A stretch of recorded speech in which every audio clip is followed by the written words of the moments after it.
A very good morning and Jai Hind 12th class.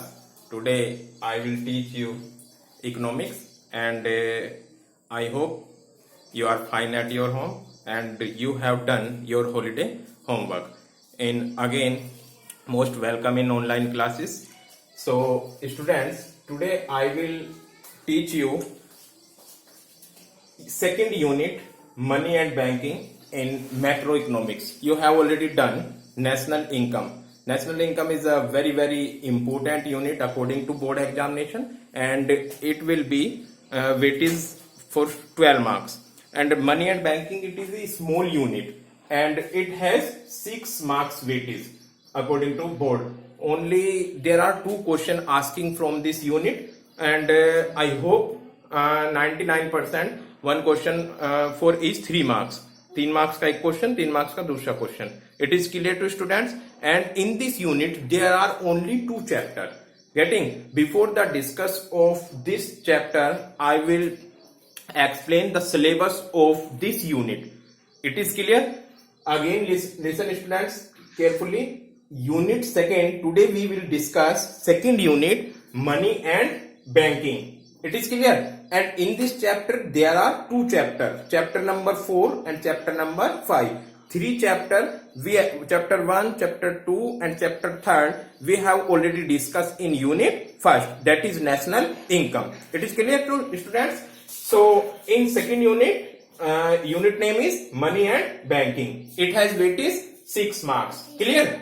And in this unit there are 2 chapters, chapter 4 and chapter 5. So chapter 4 is money and supply, and chapter 5 it will be banking.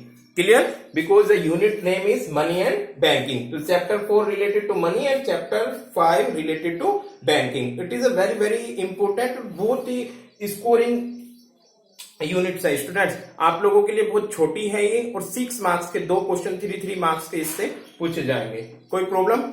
Yes. You can see first topic in this unit, meaning and supply of money. Money आपकी unit है and money, इसका meaning हम लोग discuss करेंगे, and supply of money. Only 2 topics initially. Previous 2 years last और may be 2 year before इसमें function of money भी थे, बट सिलेबस कट कर दिया सीबीएसई ने. 2021 के अकॉर्डिंग मैं बता रहा हूं, मे बी अभी भी चेंजिंग आएगा, वो अपडेट कर दिया जाएगा आपको. You can C currency held by the public and net demand deposit held by the commercial. So these are 2 topic only in the chapter number 4. This is the chapter number 4 only. Here is. It is clear? Meaning and supply of money. किसका meaning पढ़ना हमें? What do you mean by money? It is clear. And then after supply of money. Clear students? And in the 5th chapter we will discuss about banking. In banking you can see money creation by the commercial banking system. It is very important topic. Students, I hope you are aware that in 10th class or in maybe 9th class, or maybe it is a general knowledge that RBI currency, it is a very important function of RBI, that is currency issue. It is clear? Currency को issue कौन करेगा? RBI. But credit को creation कौन करेगा? It is a function of money creation by the commercial bank. What do mean by commercial bank? Commercial bank are those bank which are seen in the market. Market में जितने भी आप लोगों को bank दिखाई देते हैं वो कॉमर्शियल बैंक होते हैं, like Punjab national bank, oriental bank, yes bank, Canara bank, जितने भी आपको बैंक दिखाई देते हैं, HDFC, चाहे वो प्राइवेट हो चाहे वो गवर्नमेंट हो, सब क्या हो जाएंगे आपके? Commercial bank. It is clear? So money creation by the commercial banking system, it is a one topic in banking. Next है central bank and its function. Central bank कौन सा है इंडिया में? Central bank RBI, reserve bank of India. So it is a central bank and its function we will discuss in this unit or chapter number 5. Example of the RBI, because we are discuss only RBI as a Indian bank. These the function of central bank. Central bank and its function. We will discuss meaning of central bank, and then after bank function. What are the function? These the function of central bank. Bank of issue. Bank of issue means currency issue करना. government bank. It is a government bank. We will discuss one by one in detail in this unit. It is clear. Bank of issue, government bank, banker is bank. Government bank means RBI central government का bank होता है. Banker is bank, सारे बैंकों को वो regulate करता है. Control of credit creation through control of credit. Students listen, it is very very important. Control of credit creation. Credit creation करता कौन है? It is work for the commercial bank. Commercial bank credit को और money को creation करेगा और control कौन करेगा? It will be by the central bank. Clear? Example of the RBI, Bank of issue. This is the first and very very important function. Again, government bank. RBI is a government bank and banker is bank. बैंकों का भी bank है, सारे बैंकों का bank है, बैंकों को कंट्रोल करता है. Next thing, control of credit creation. Credit जितना भी होता है मार्केट में, जो मनी सप्लाई होती है, उसको कंट्रोल करता है आरबीआई. थ्रो किससे थ्रो करेगा? This is the tools of RBI. What are the tools? Bank rate, it is very very important. CRR आपने सुना होगा न्यूज़पेपर में. Cash reserve ratio, SLR, statutory liquidity ratio, repo rate and reverse repo rate. Newspaper में आता है CRR इतना increase हुआ है, रेपो रेट आरबीआई ने इंक्रीज किया, रेपो रेट डिक्रीज किया. All these things related to control the credit creation. It is clear to students. These the tools of RBI. ये सब आरबीआई के टूल्स हैं जिसमें क्या करता है RBI by the help of these tools control the money supply और control the credit in the economy. Country में अगर इन्फ्लेशन या डिफ्लेशन हो रहा हो, वो कोशिश होता है मनी सप्लाई का. मनी सप्लाई अगर इंक्रीज हो जाएगी, लोगों के पास पैसा ज्यादा आएगा, तो वो डिमांड ज्यादा करेंगे. जितनी डिमांड ज्यादा करेंगे, वो ऑटोमेटिकली मार्केट में महंगाई बढ़ेगी और महंगाई को ही इन्फ्लेशन बोलते हैं. It is clear to students what do you mean by inflation? So inflation means when aggregate demand is increasing in the economy. जब इकोनॉमी में पूरी एग्रीगेट डिमांड इंक्रीज हो जाती है, तो this is known as inflation. It is clear to student. And inflation को control करने के लिए क्या करेगा? These the tools we will discuss in later on in more detail. It is clear. मैं आप लोगों को केवल यहाँ पे सिलेबस का थोड़ा सा हिंट दे रहा हूं कि हमें इस यूनिट में क्या रीड करना है. So this is the function of RBI. Bank of issue is very very important. Government bank, banker is bank and control of credit. It is very important function of the Reserve Bank of India. Control of credit creation through कैसे control करता है? Bank rate. Second thing, CRR, this is cash reserve ratio, SLR, statutory liquidity ratio, repo rate and reverse repo rate. Open market operation and margin requirement. These open market operation and margin requirement. These from here to here. These the function of RBI. हमने RBI को क्यों students establish किया है? ये work करने के लिए. क्या वर्क करने के लिए? उसका फंक्शन क्या है? Bank of issue. सबसे पहले क्या है आरबीआई का फंक्शन? Bank of issue. वो करेंसी इशू करता है. मोनोपोली राइट है उसका. इंडिया में और कोई भी यहां पर पैसा नहीं छाप सकता. It is A illegal activity. Clear? अगर आपने पढ़ा भी होगा, नकली नोट पकड़ेगी तो वो इलीगल एक्टिविटी हो जाएगी. It is RBI has a monopoly power to currency issue. Clear student? Then next is government bank. RBI क्या है? गवर्नमेंट का बैंक है. Next one, banker is bank. बैंकों का भी बैंक है. टोटल जितने मार्केट में बैंक है, बैंकों का भी बैंक है. और next one very very important, RBI का नेक्स्ट इंपॉर्टेंट फंक्शन क्या है? Controller of credit creation. Market में क्रेडिट को कंट्रोल करता है. बैंक कंट्रोल कर देता है पूरी मनी सप्लाई को. और by the help of tools. कौन कौन से टूल्स होंगे उसके?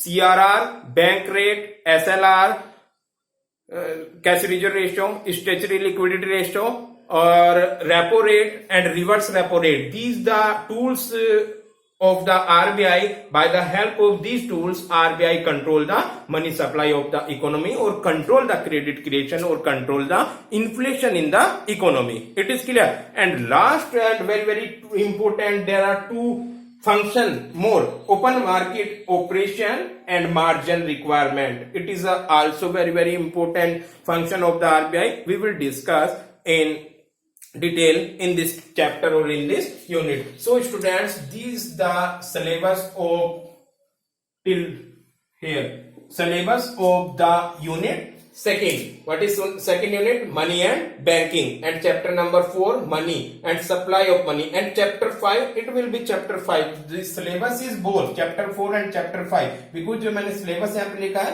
वो unit second का है, ना कि chapter 4 का. Chapter 4 क्या होगा? Banking. Here is money and supply of money. So it is related to money and banking. Banking is the chapter 5. यहाँ से सारा banking ही है.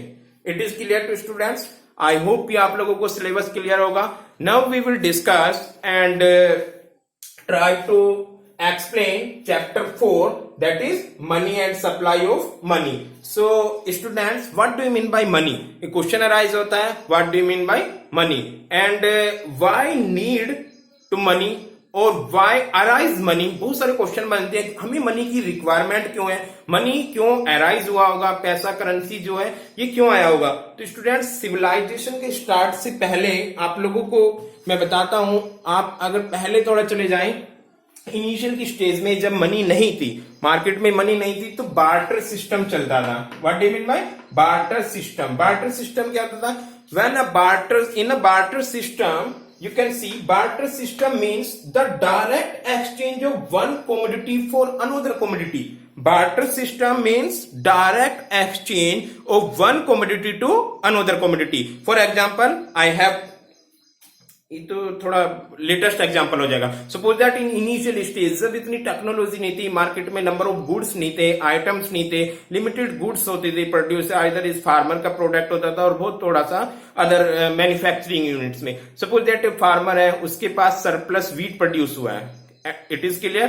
और दूसरा कोई शू मैन्युफैक्चरर है, 10th में भी आपने एग्जाम्पल लिया होगा, 10th में भी एक चैप्टर में बार्टर सिस्टम है. शू मैन्युफैक्चरर है, शू मैन्युफैक्चरर के यहां पर उसने शूज प्रोड्यूस किया, फार्मर ने व्हीट प्रोड्यूस किया. फार्मर को शूज की रिक्वायरमेंट है और शू मैन्युफैक्चरर को व्हीट की रिक्वायरमेंट है और फार्मर को शूज मैन्युफैक्चरर. तो दोनों कॉमोडिटी अपनी अपनी कॉमोडिटी को एक्सचेंज कर लेंगे.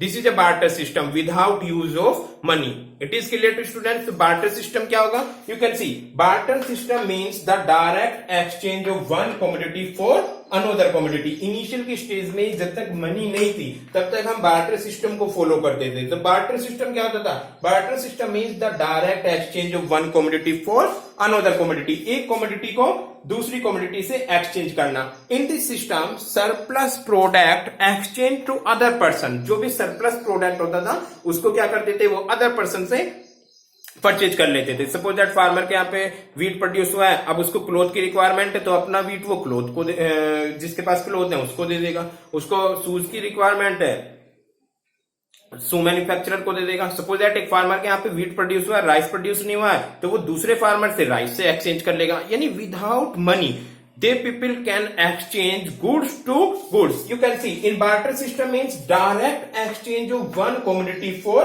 another. एक commodity को दूसरी commodity से exchange करना ही barter system होता है. barter system मनी से पहले, बहुत ही पहले की बात है स्टूडेंट्स, ये जब उतना ज्यादा डेवलप नहीं थी कंट्री. जैसे जैसे सिविलाइजेशन इंक्रीज होता चला गया, डिपेंडेंसी इंक्रीज होती चली गई, एक दूसरे पर डिपेंड ज्यादा बढ़ते चले गए, तो बार्टर सिस्टम में बहुत सारी डिफिकल्टी आई. और उन डिफिकल्टी को मैं भी डिस्कस करता हूं. बार्टर सिस्टम में बहुत सारी डिफिकल्टी आई और डिफिकल्टी को रिमूव करने के लिए अराइज हुई मनी.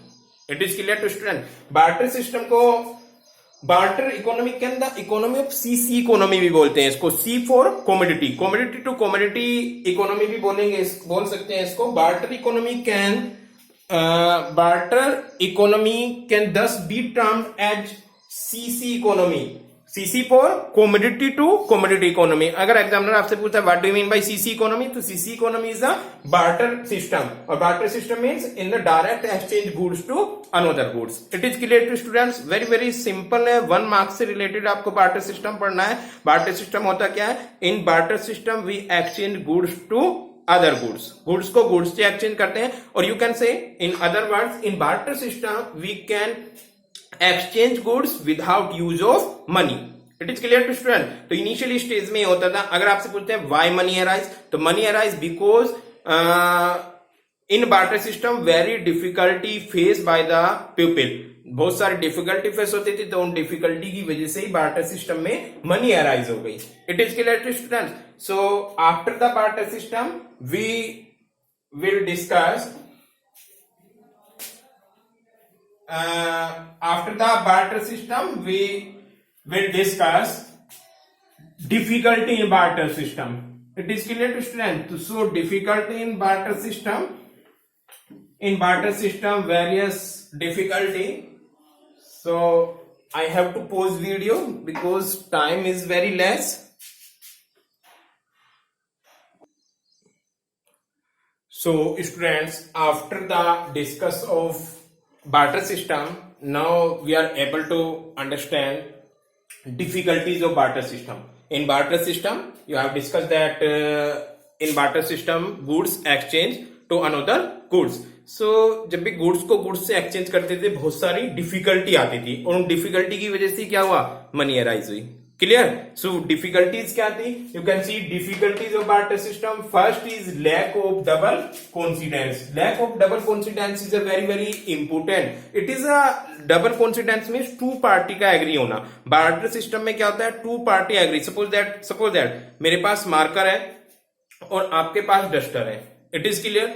मुझे क्या चाहिए, डस्टर, बट आपको मेरा मार्कर नहीं चाहिए। आई होप क्लियर होगा।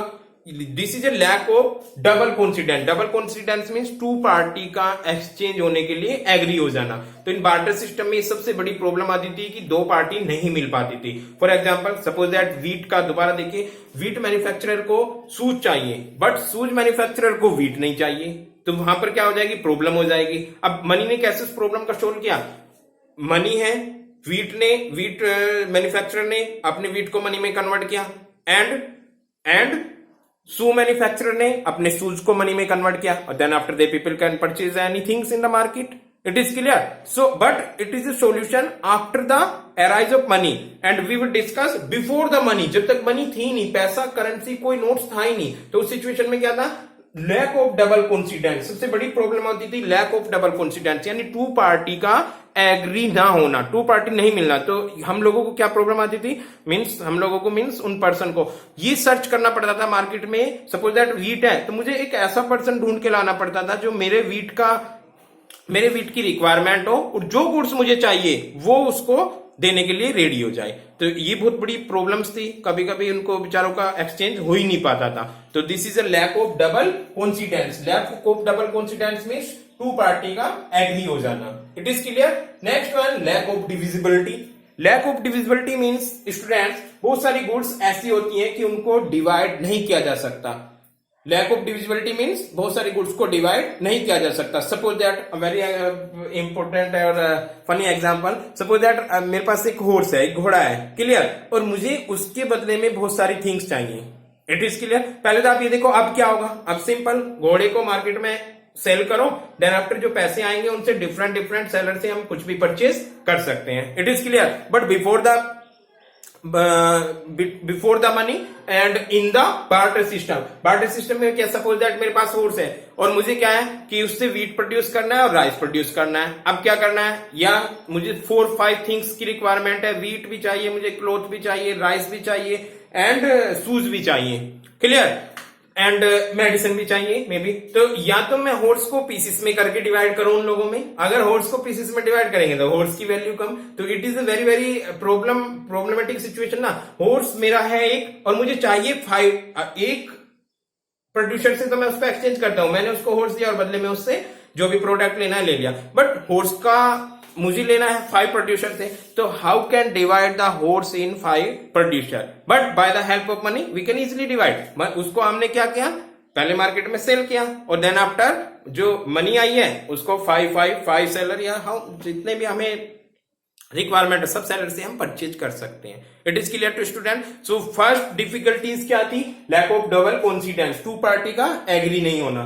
Next one, lack of divisibility. Lack of divisibility means कुछ गुड्स ऐसी होती थी उनको डिवाइड नहीं किया जा सकता। वीट को तो डिवाइड किया जा सकता है, सपोज दैट मुझे थोड़ा सा वीट लिया, मैंने उससे क्लोथ ले लिया, थोड़ा सा वीट लिया उससे अदर प्रोडक्ट ले लिया, बट सम गुड्स ऐसी हैं वो डिविजिबल नहीं हो सकती, लाइक मैंने आपको हॉर्स का एग्जांपल दिया। Next one, difficulty of storage and transfer of wealth. कुछ गुड्स ऐसी होती हैं उनको हम स्टोर नहीं कर सकते। In agriculture sector various goods have perishable nature. Perishable means बहुत जल्दी खराब हो जाती हैं। अब अगर सपोज दैट टमाटो है और अदर बहुत सारी वेजिटेबल्स हैं या फ्रूट्स हैं जो बहुत ही जल्दी खराब हो जाते हैं। अब सपोज दैट किसी फार्मर के यहाँ पे प्रोड्यूस हुआ है टमाटो, अब क्या करेगा वो? अब सारी डिफिकल्टी तब समझ आती है जब हम करंट डेट से इनिशियल के डेट को कंपेयर करते हैं। अब क्या करेगा वो? अब अपने टमाटो को मंडी ले जाएगा, देन आफ्टर उसको सेल कर किस में कन्वर्ट कर लेगा? मनी को। और मनी को बैंकों में या अपने घर में सेफ रखेगा पूरे ईयर तक उसको, क्योंकि उसके यहाँ पे नेक्स्ट ईयर फिर टमाटो होंगे। पूरे ईयर उस पैसे से वो अपना लाइवहुड चलाएगा, अपना पूरा मतलब उसको एक्सपेंड करेगा, एक्सपेंडिचर करेगा पूरे year. But when money is no, money जब थी नहीं उस सिचुएशन में क्या करता था? Difficulties of store. अब टमाटो को वो स्टोर करके रखे तो टमाटो तो 4 दिन बाद, 8 दिन बाद या 10 दिन बाद खराब हो जाएगा। तो ऑटोमेटिकली यहां पर भी डिफिकल्टी आती थी स्टोरेज करने में। और transfer of wealth, transfer of wealth का मतलब क्या होता है स्टूडेंट्स? यहाँ पर क्या है कि आपकी प्रॉपर्टी है, सपोज दैट मुझे वो प्रॉपर्टी कहीं पे दूर चाहिए। अब क्या सिचुएशन है? हम लोग उसको यहाँ पे मनी की टर्म में कन्वर्ट करेंगे और दूसरी जगह पर जाकर उसको परचेज कर लेंगे। बट जब मनी नहीं थी तब ये भी एक प्रॉब्लम थी। तो this is the difficulty of barter system. Lack of double coincidence, very very important. Lack of divisibility, lack of common measure, lack of common measure. Oh ये छुटा है third point. Okay, lack of common measure means normally आप क्या देखते हैं कि हम money के टर्म में मेजर कर लेते हैं वैल्यू को। For example marker 30 rupees, duster 20 rupees, books 100 rupees, phone 10,000 rupees, tomato 40 rupees per KG, potato 30 rupees per KG, mango 50 rupees per KG. यानी सारी गुड्स को किस में कन्वर्ट कर लेते थे? मनी के टर्म में। और अगर मनी नहीं होगी तो फिर हम ये कैसे डिसाइड करेंगे कि भाई मेरा सपोज दैट मेरा 5 केजी की इक्वल वीट है। अब उससे कैसे डिसाइड करें कि हमें राइस वाला कितना वीट देगा? अभी हम मनी में कन्वर्ट कर लेते हैं सारी गुड्स का। तो इस सिचुएशन में क्या था? Lack of common measure. जब मनी नहीं थी हम लोग मेजर करने में गुड्स को प्रॉब्लमेटिक होती थी, गुड्स को मेजर नहीं किया जाता था। It is clear? So lack of double coincidence, two party का एग्री ना होना। लैक ऑफ डिविजिबिलिटी, बहुत सारी गुड्स को हम डिवाइड नहीं कर सकते थे। Lack of common measure means वहां पर हम बहुत सारी गुड्स को मेजर करने में प्रॉब्लम आती थी विदाउट मनी। अब तो मनी के टर्म में इजीली कन्वर्ट आप मेजर कर लेते हैं, बट इनिशियली हम मेजर नहीं कर पाते थे। Next one, difficulties of store and transfer of wealth. I have already explain this topic. Next one, difficulty in deferred payment. Deferred payment होता है फ्यूचर पेमेंट। फ्यूचर पेमेंट में फॉर एग्जाम्पल ये भी डिफिकल्टी आती थी कि आज आपने काम कराया, फ्यूचर में जो चीज आज उसके प्राइस हैं फ्यूचर में कुछ और हो जाते हैं। तो फ्यूचर में पेमेंट करने के लिए भी अब प्राइस से तो आप ये कर सकते हो कि सपोज दैट मैंने किसी पर्सन से 10,000 के इक्वल कमोडिटी ली और मैंने उसको बोल दिया कि भाई मैं आपको 10,000 नेक्स्ट मंथ और मे बी नेक्स्ट मंथ में उसको पे कर दूंगा। बट जब मनी नहीं थी तो हम कैसे डिसाइड करते कि भाई कितना अमाउंट है उसको फ्यूचर में आज के अमाउंट की, कोई जैसे मैंगो सीजनल एक्टिविटी होती है उसका आज प्राइस कुछ और होगा और बाद में अगर कोई स्टोरेज करके रखे, हालत तो होता नहीं था पहले, अगर करके रखे तो वहां पर भी प्रॉब्लम होती थी। तो difficulty of storage and transfer and difficulty is deferred payment. Deferred payment means future payment करने के लिए प्रॉब्लम्स होती थी। और last one, difficulty in the exchange of services. जो बहुत सारी सर्विसेज होती हैं उनमें भी डिफिकल्टी होती है। फॉर एग्जाम्पल सपोज दैट हमने डॉक्टर से एडवाइस ली है तो वहां पर समझ नहीं आता था उसको अब कितना वीट दिया जाए। मनी तो ऐसा तो नहीं है कि भाई मनी थी पहले, उस सिचुएशन में क्या था कि भाई डॉक्टर साहब आपने चलो हमें ट्रीटमेंट किया, हमें प्रेस्क्राइब कर दिया, हमें लिख दी दवाइयां, अब आपको कितना वीट दिया जाए। तो यहाँ पर प्रॉब्लम आती थी कि हम उसको सर्विस को कैसे एक्सचेंज करें। राइस में तो चलो आपने राइस दिया उतना हमने राइस दे दिया। तो सेम एज लॉयर है, सेम एज टीचर है, टीचर ने सपोज दैट पढ़ा दिया कि लो जी आपको अब कितना देना होगा। तो क्या मनी तो नहीं थी वहां पर इस सिचुएशन में। अब तो आप लोग फीस पे कर देते हो। इनिशियल स्टेज है वहां पे टीचर ने पढ़ाया, गुरुकुल होते थे, टीचर के बदले में क्या दिया जाता था उनको, किसी ने काव दे दी, किसी ने उनको वीट दे दिया, यानी काम चलाते थे वो, but they people face various difficulty, और this difficulty known as barter system. आप लोगों ने जैसे जैसे सिविलाइजेशन इंक्रीज होती चली गई, लोगों की डिपेंडेंसी एक दूसरे पे इंक्रीज होती चली गई, और इस डिफिकल्टी का सॉल्यूशन क्या लेके आए हम लोग, जितनी भी डिफिकल्टीज थी, किसकी डिफिकल्टीज, बार्टर सिस्टम की। और बार्टर सिस्टम की क्या डिफिकल्टीज थी, lack of double coincidence, lack of divisibility, lack of common measure, and difficulty of storage and transfer of wealth, difficulties in deferred payment, you can see future payment, and difficulty in the exchange of service। तो in these difficulties का solution क्या आया, किसका जन्म हुआ, money. It is clear to student. तो money कहां से आई, money is arise due to difficulty of barter system. So now what do you mean by money? Here question arise, what do you mean by money? Money क्या होता है students? What do you mean by money? आप लोगों का simple question लगा sir पैसा, रुपया। It is clear to students. Money is anything which is acceptable easily and which is exchange goods and services easily. Money का function की बात करें तो जितनी भी डिफिकल्टी थी, इन डिफिकल्टी को ही फंक्शन बना देंगे आप। कॉमन मेजर कर सकती है, इजिली एक्सचेंज कर सकती है, लैक ऑफ डबल कॉन्फिडेंस था, यहां पर क्या है, हम इजिली गुड्स को एक्सचेंज कर सकते हैं, इजिली सर्विस को मेजर कर सकते हैं, इजिली अपनी वेल्थ को ट्रांसफर कर सकते हैं by the help of money. तो these difficulties is the function of money. It is clear to student. तो what do you mean by money? Money is anything which is acceptable by the general public and they can exchange by the help of this money. तो money is anything, money कुछ भी हो सकती है, जरूरी नहीं रुपया कॉइन, ये अब रुपया कॉइन आ रहा है, अदर कंट्रीज में कुछ और भी हो सकता था। तो money is anything which is change, which is exchange by the help of money. So students, money, this is a definition of Crowther. According to Crowther, it is a very very famous definition of the money. Money is anything that is generally acceptable as a means of exchange. What is money? Which is generally acceptable as a means of exchange. Exchange की form में जब भी हम, अब देखो money का क्या work है, नॉर्मली आप देखो और कोई मनी का वर्क नहीं है, बीच में एक्सचेंज करती है। मैंने कहीं पे वर्क किया, मुझे वहां पे मनी मिला, वर्क मेरा वर्क, उन्होंने बदले में क्या दिया, मनी। आप मार्केट में कुछ खरीदने गए, आपने खरीदा, उन्होंने प्रोड्यूसर ने आपको गुड्स दिया, आपने बदले में क्या दिया, मनी। तो मनी करा क्या रही है, बीच में एक्सचेंज, गुड्स को exchange. Money is anything that is generally acceptable as a means of exchange and at the same time act as a measure and a store of value। यानी same time में वो goods को measure भी कर सकती है and store value, उनकी value के इक्वल गुड्स की वैल्यू के इक्वल स्टोर भी कर सकती है। It is clear to student. This is definition given by the professor Crowther. It is a very very important definition of the money. Money is anything that is generally acceptable as a means of exchange and at the same time acts as a measure and as a store of value. It is clear? By the help of this definition, in simple word, money is anything which is perform the following four main function. Money क्या होगी, money वो होगा जो ये चार function को follow कर रहा है। और ये फंक्शन क्या है बेटा, ये फंक्शन वही आपने जो अभी बार्टर सिस्टम की डिफिकल्टीज थी, उसी डिफिकल्टीज का solution. First is medium of exchange, वहां पर क्या था, आप लोगों ने पढ़ा था लैक ऑफ डबल कॉन्सिडेंस, यानी टू पार्टी का एग्री नहीं होना। अब टू पार्टी के बीच में क्या करा देगी मनी, मीडियम ऑफ एक्सचेंज बन जाएगी। तो it is a solution of this.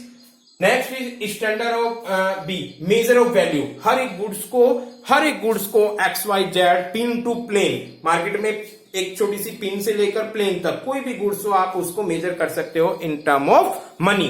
So medium of exchange, दूसरा फंक्शन क्या हुआ, major of value. Next one standard of deferred payment, आप मनी की हेल्प से फ्यूचर में भी पेमेंट कर सकते हो। और next one store of value, अब आप गुड्स को तो स्टोर करके नहीं रख सकते because various goods have a perishable nature, और अगर कुछ पेरिसेबल नहीं भी है तो उनको रखने के लिए कॉस्ट बहुत ज्यादा आ जाती है। तो उस सिचुएशन में हम स्टोर नहीं कर सकते, लेकिन उसके इक्वल वैल्यू तो स्टोर कर सकते हैं। For example suppose that farmer के यहाँ पर टमाटो प्रोड्यूस हुआ, या पोटैटो प्रोड्यूस हुआ, उसने क्या किया, जितना उसके यहाँ पे पोटैटो प्रोड्यूस हुआ सारे को मनी के टर्म में कन्वर्ट कर दिया, और उतना सारा पोटैटो उतने से पैसों में आप लोग बैंक में उसको सबमिट कर सकते हो, या एक चेक में भी वो आ जाएगा। It is clear student? तो आपने क्या किया, by the help of money store of value. So I hope this is clear to students. आप लोगों का money, meaning of money, money is anything that is generally acceptable as a means of exchange and at the same time acts as a measure and as a store of value. So by the help of this definition, in a simple word, money is anything which is perform the following four function. What are the following four function? These function which is a difficulty in barter system, medium of exchange, standard of deferred payment, measure of value and store of value. So class 12, if you have any problem related to your previous unit, that is national income, or related to this unit money and banking, which is started, and syllabus about this money and banking, you can call me students free, and if you have any problem related to, please tell me. It is clear? So I hope this is sufficient for today, and in this chapter only there are two topics. And today we have discussed money. What do you mean by money? What is the barter system? What is the difficulty of barter system? And tomorrow we will discuss next unit, supply of money. Next topic, supply of money. And this is a very very small chapter. कल आपका ये chapter finish हो जाएगा. In this chapter only meaning of money जो आज पढ़ा है आपने, और tomorrow we will discuss supply of money. It is clear? So today is sufficient for today. This is sufficient for today, and thank you so much students.